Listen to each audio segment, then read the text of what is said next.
So now, can you hear me? Yeah, I can hear you. Okay.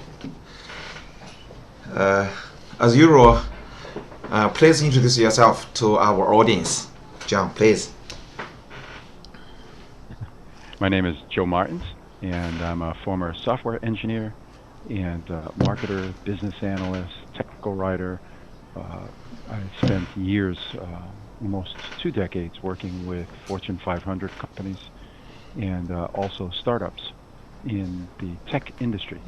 Then I came to China about 5 years ago Mm-hmm. and helped manufacturers here or there in China sell to the West.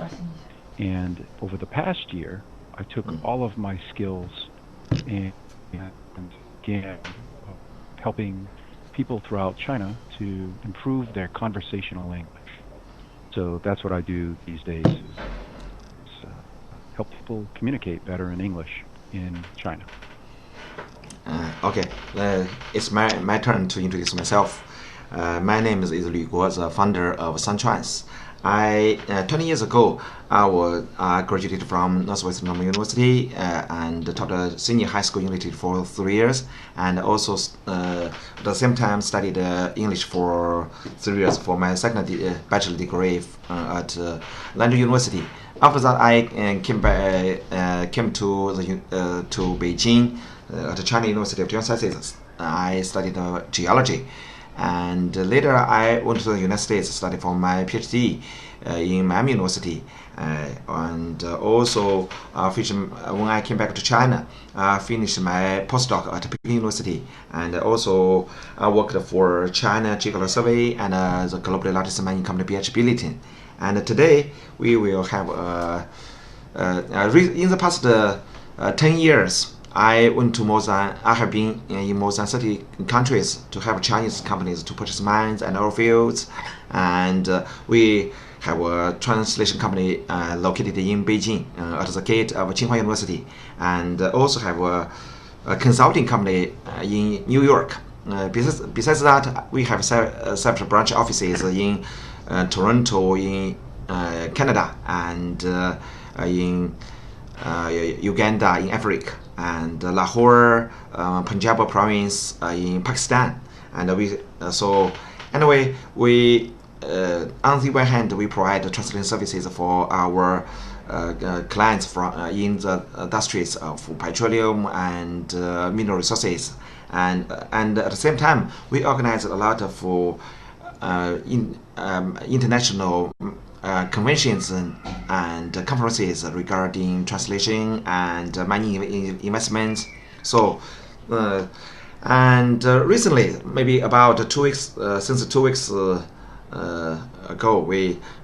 John Martins and I make some program every day to help Chinese people to improve to improve Chinese to improve English, and also we try to help people become more understanding to the differences between China and American, and also we anyway.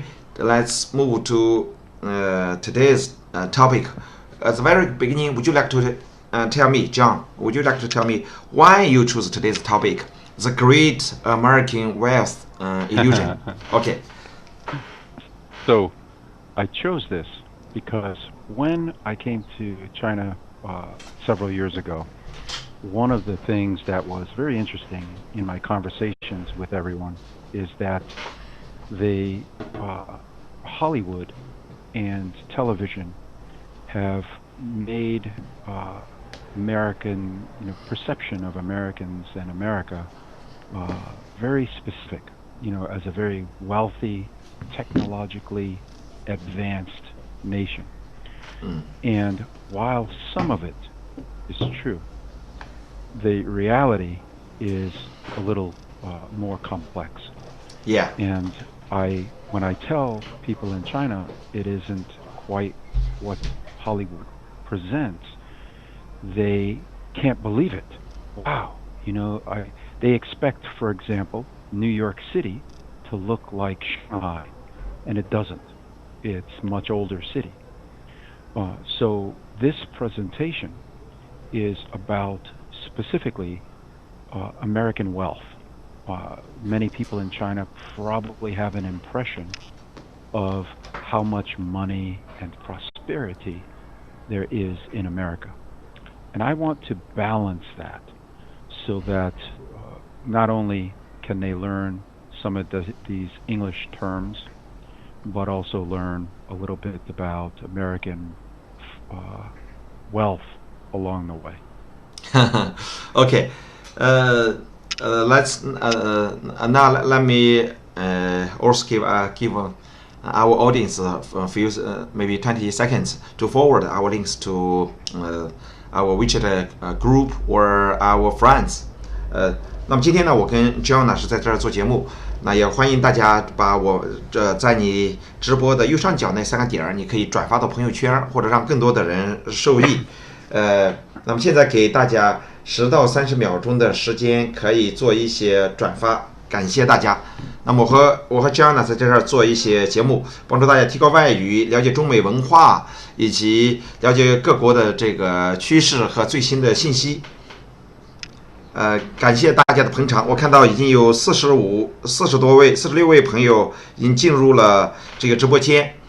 那么也希望朋友们能够，如果我们觉得我们做的节目好的时候，也可以打赏，在左下角这儿有一个赏字，可以打赏。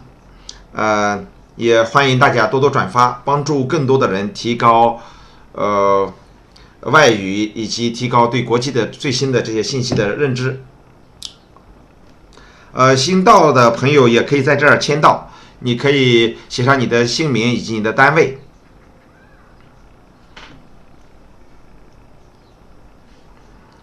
Okay, now, yeah.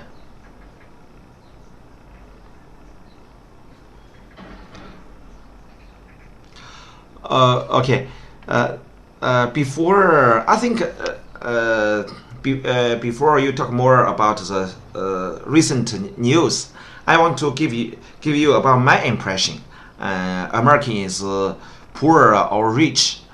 Maybe 17 years ago, when I got started to study for my master degree in China University of Geosciences, I remember my professor, Mr. Lyu Guo from China University of Geosciences, invited one professor who Kurt Friedhoff. Professor Kurt Friedhoff graduated from Stanford University. He came to teach us ore deposits about magma. And after class, we had dinner together, and I told him I had a girlfriend, and we will soon get married. So he asked me, how will you to get married? I told him my hometown was located in northwest China, Gansu province. He said,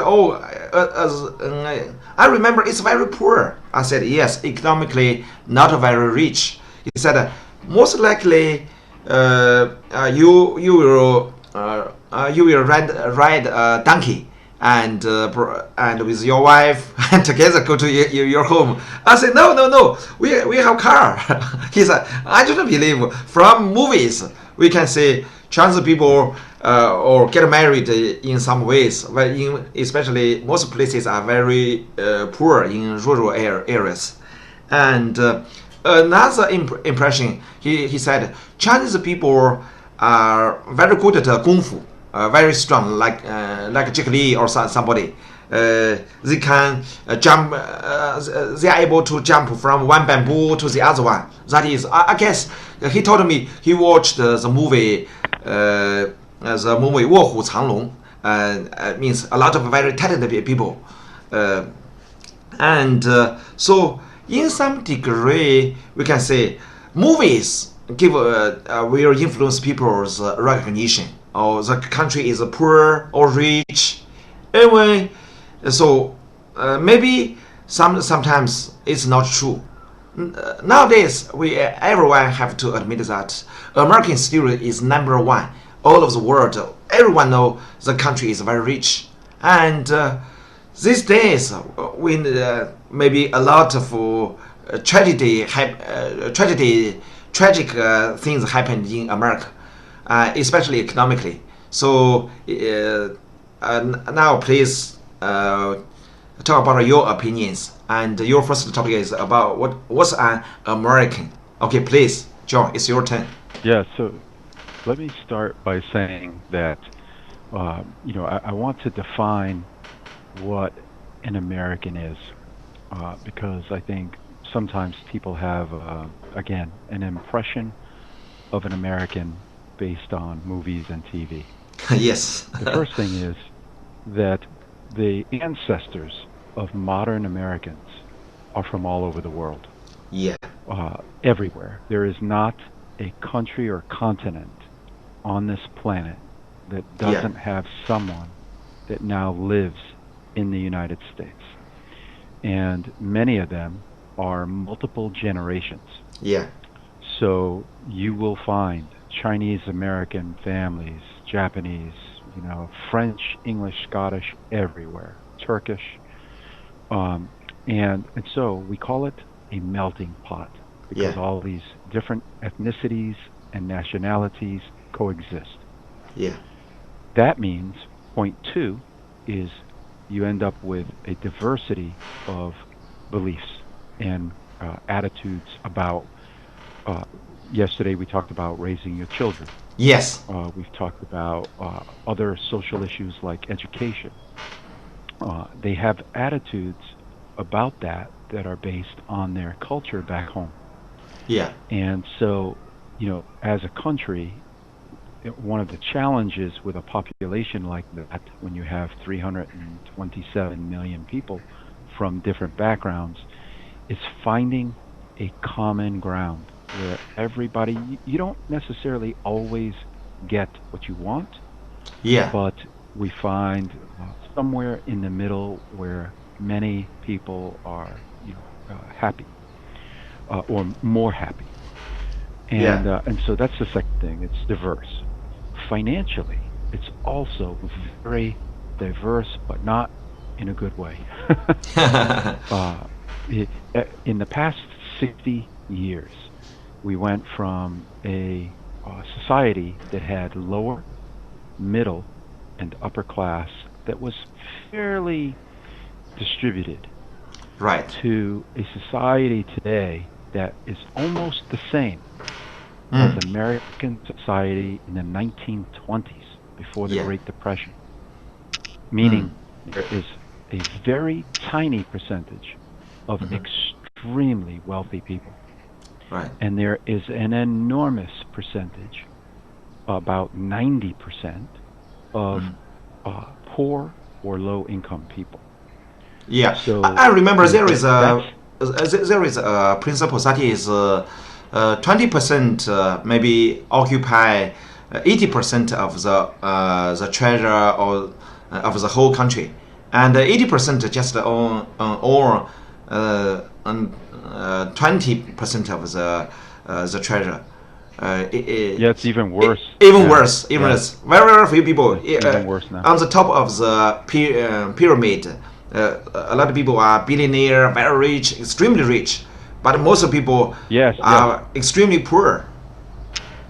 And in fact, the way that we divide it is we say the bottom 99%.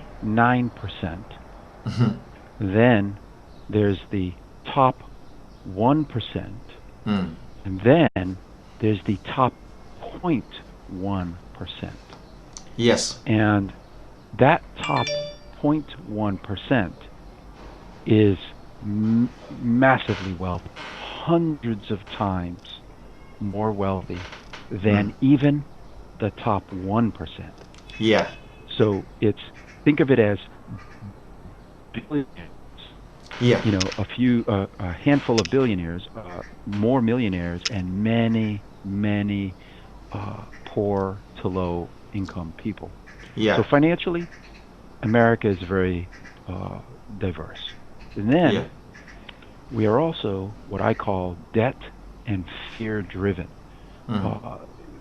We're very, we want to live a better life than our money allows. Yeah.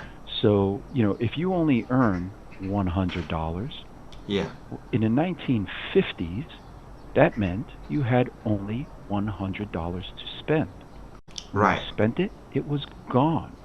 You Right. didn't spend more until you made more. In the 1960s and 70s, that changed.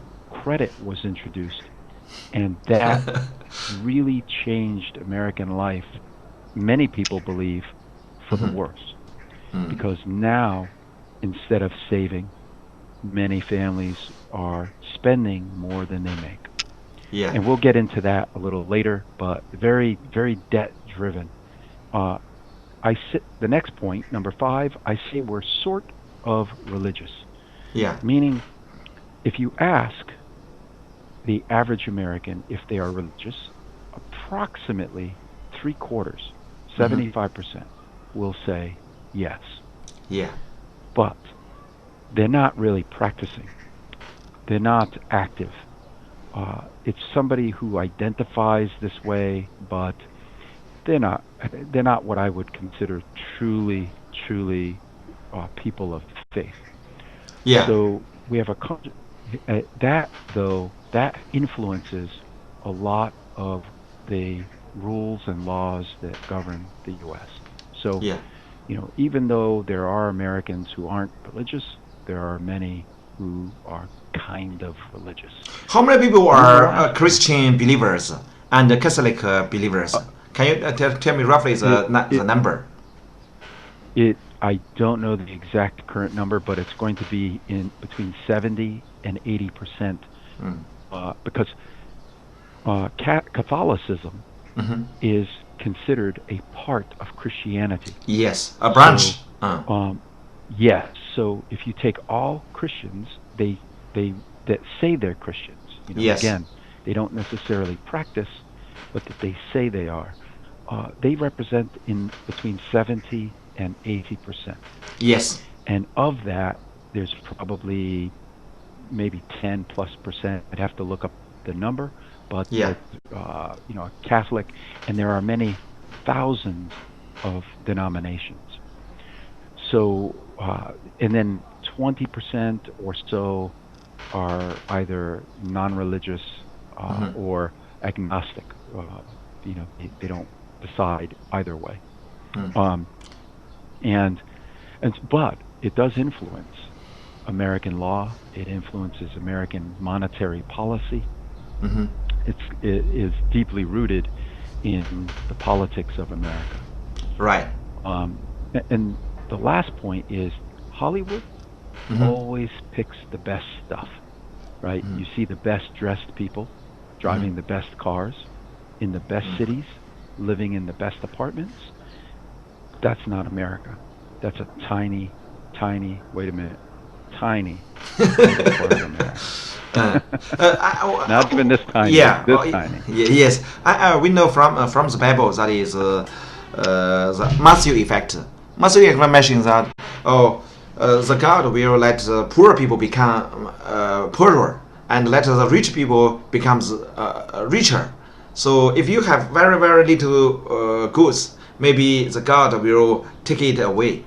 And if you have been very rich, the God maybe will give you more gold or some treasure. And so anyway, go extremes. This is a basic rule, a Matthew effect for the whole society. Everywhere it exists. One of the most amazing parts of banking in China versus banking in America currently is the banks in America charge all sorts of crazy additional fees. You pay fees for practically everything you do. So basically, in America, you give a bank your money. Right. And that money, they're supposed to hold on to it for you. Right. But they take your money, of course, and they loan it to other people, and they charge interest, right? That's how they make some of their money. But modern American banks also charge you to hold your money. So they say, "Oh, Dr. Liu, you want to put some money in our bank? Excellent. How about we charge you 2% to put Yeah. your money in our bank?" And you say, "What? Wait." It it depends. It depends on how much of a balance you have, what bank you go to. There are many factors, but there are many Americans, millions of Americans, In that this point, in actually some degree, pay. also totally different about some people say for Chinese parents or Chinese families, usually they deposit money into banks, and or very frugal. Maybe they themselves they eat not very good, just very common food, and but they save a lot of money and send their children to study in the United States or other countries. Frugal is one characteristic.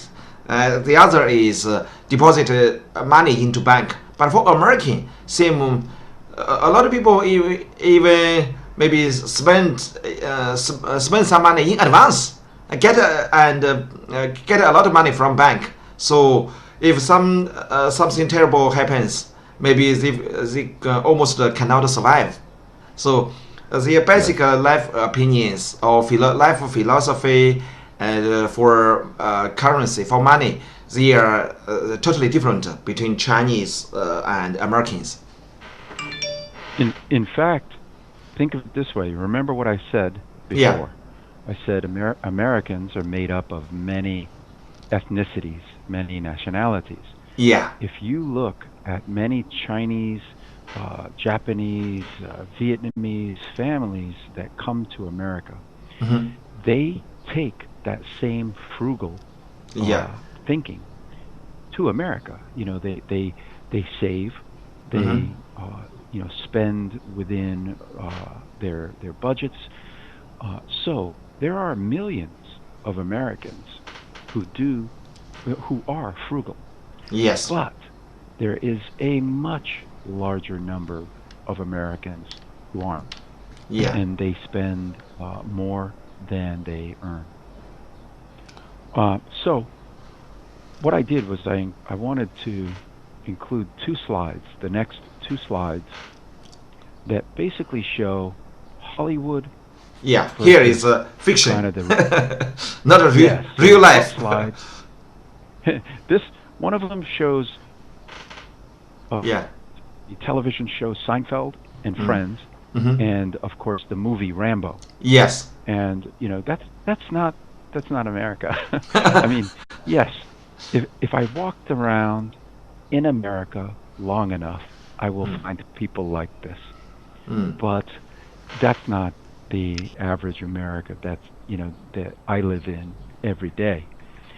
Yeah. The next slide Okay. is closer to what the reality of what we are. We are everybody. Oh, we are There, common people, average people, yes, not a and very we're just extraordinary ones. no, we're just everyday people. We Uh, definitely don't all look like the actors and actresses on TV. Those are the prettiest ones and the most handsome ones. Reality. So One is paradise. The other one is hell. yeah, it's it. So when people, you come to America, if you're expecting, uh, Brad Pitt Hmm. and Justin Bieber, Mm. and I don't know, the Trumps. That's not America. America is much more diverse Yeah. and definitely doesn't have as much money. Right. So the way that I divided this presentation is Hmm. into a few parts. Hmm. One is about infrastructure, so Yeah. that you can understand that what you see on TV and the reality of the infrastructure, the roads, the buildings, the bridges in America. I want to explain what's happening, Yeah. and then I look at U.S. wealth, Hmm. meaning the overall wealth of the country, Yeah. And then I look at taxation Yeah. and explain how it affects us. And then I quickly look at the national and personal debt, meaning our individual debt Mm-hmm. and the debt of the country as a whole.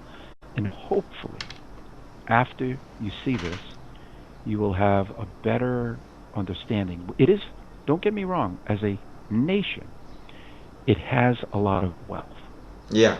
but most of that wealth is in the hands of a very tiny number of people. Yeah. So hopefully, when you look at these slides, you Mm. will be able to understand why that is. It's not too different from rural and metropolitan China. Beijing versus a village. Very, very different lifestyle. So same in America. It's don't think that everyone in America is driving a $100,000 car and living in $1 million house. That's just not true. Mm. So if we can go to the next slide, the U.S. This is where? This is national.